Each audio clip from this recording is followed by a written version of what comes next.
Last time after your speech we had a very vivid discussion in Paris. I think really? I was not present. No, maybe not in Paris. But anyway, you're welcome. So how much time do I have? Do I need to rush? 10 minutes. And 10 minutes. Well, I would like to start with attracting the attention of the entire audience to what, for me, has been the absolute highlight of tonight, and that is our translator's socks. Maybe. People, could you show it to the people so everybody can see it? Well, they are down there. Can you see it, all of you? I think it deserves an applause. Okay, so time for me to add a little bit of toxic cynicism to the proceedings, if you don't mind. Well, basically, you can consider my speech as kind of a review of everything that happened before me.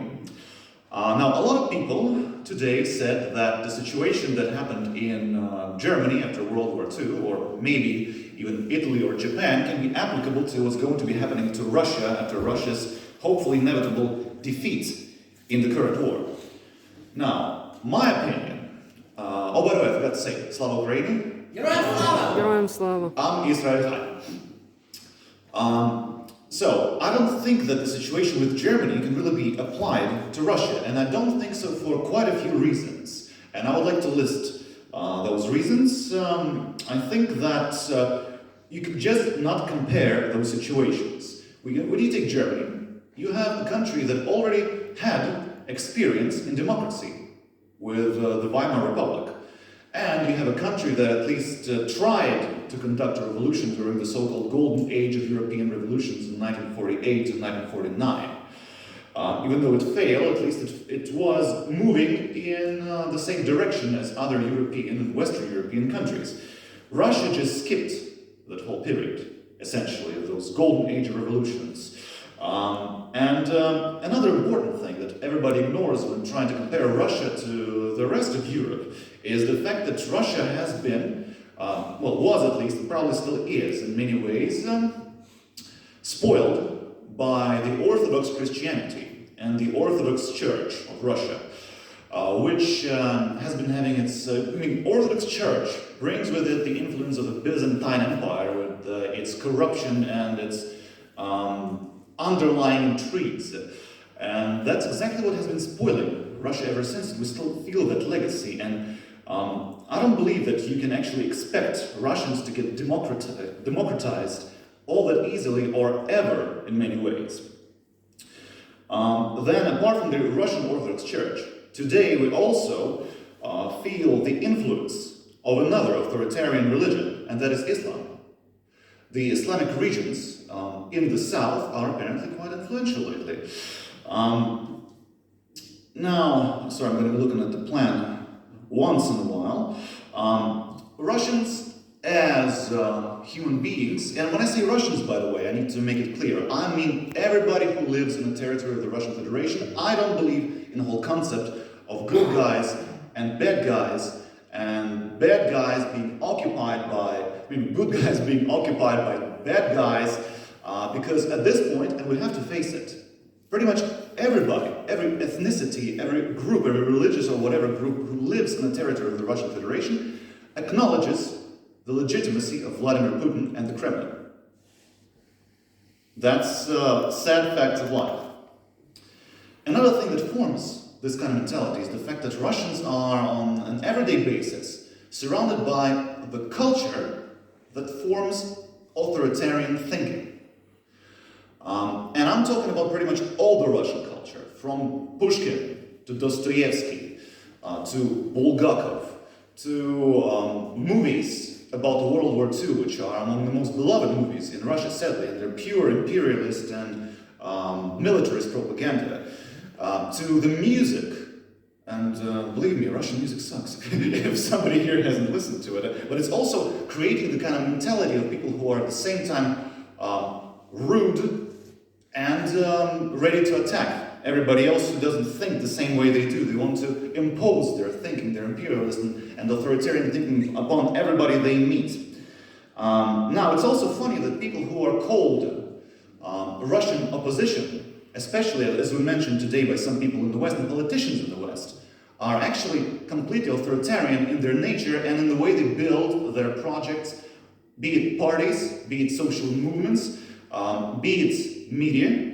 I mean, the examples of people like Alexei Navalny and Mikhail Khodorkovsky and Mikhail Svetov are perfect examples of completely authoritarian leaders in their whole nature.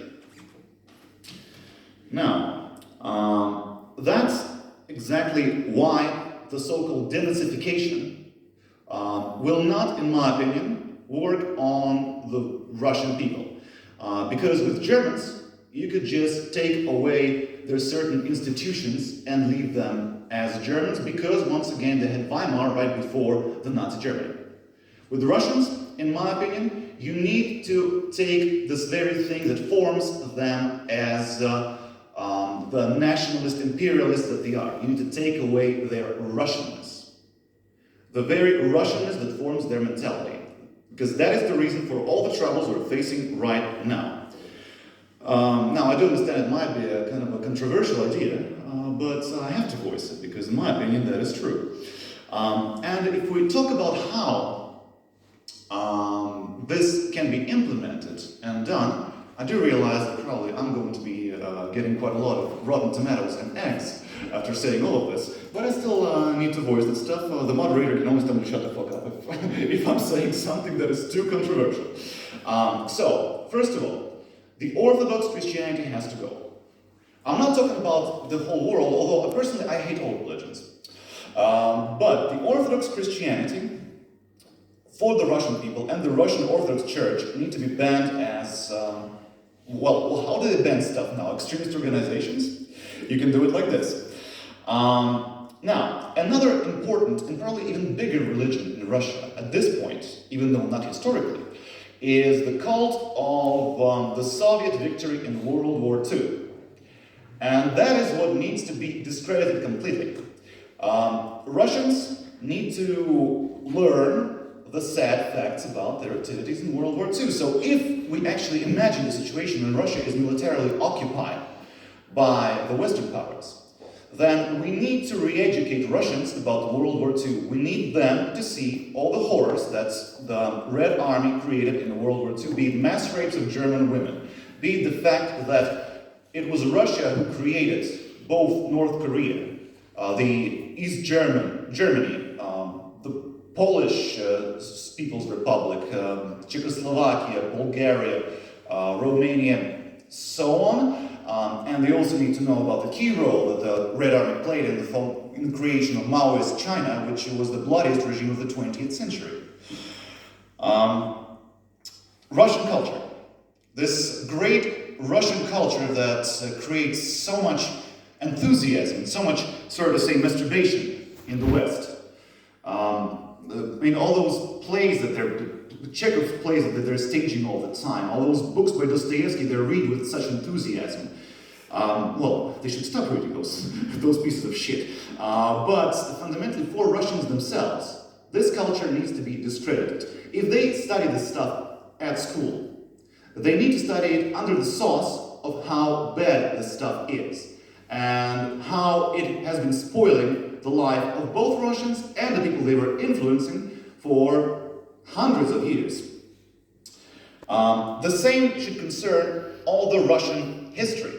Russian history needs to be taught as one big failure. Every chapter of the Russian history that the Russians are going to get, they need to know why, whatever, all the tsars, emperors, general secretaries, and presidents were doing wrong. And why everything in the Russian history sucked. And probably the most problematic point I would like to offer is that, in my opinion, the Russian language, even though it's not just the language of Russia, of course, it's the language of many people in Ukraine, in Kyrgyzstan, in Kazakhstan, and other places, it's definitely very toxic for Russians themselves. So, in my opinion, for them, it should be as much as possible replaced with the English language, and the English language should become the main and the most important language within the territories that now are Russia, which hopefully will become many, many smaller countries very soon. Thank you.